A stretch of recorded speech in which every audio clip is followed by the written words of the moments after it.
Hi, Montana. Today was day 9 of our legislative session, and things are going along pretty smoothly. We're in a lot of agreement about what needs to be done to move the state forward. This morning in Business and Labor, we passed a bill unanimously that prevents the sale of items that are culturally significant to Native Americans. On the House floor, the bills almost all passed unanimously, and one of the bills that passed funds Native American language immersion programs for the state. So good news. Local government this afternoon heard one bill and it was confusing. So on both sides of the aisle, we're going to go do some homework and talk more about it when we meet next week. So folks are getting along, we're voting together.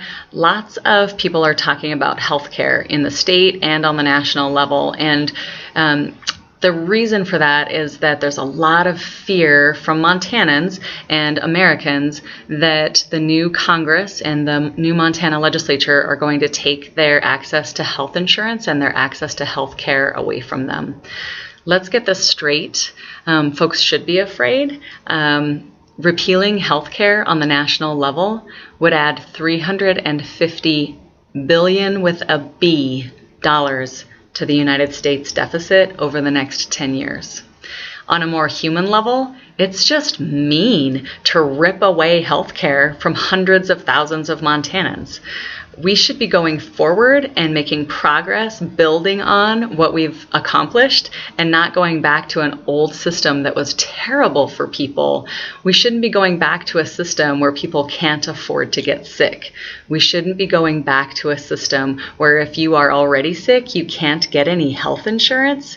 We should not be going back to a system where if you have cancer, you can get expensive insurance, but there's a maximum cap on it, and after you've spent so much money, you're just out of luck.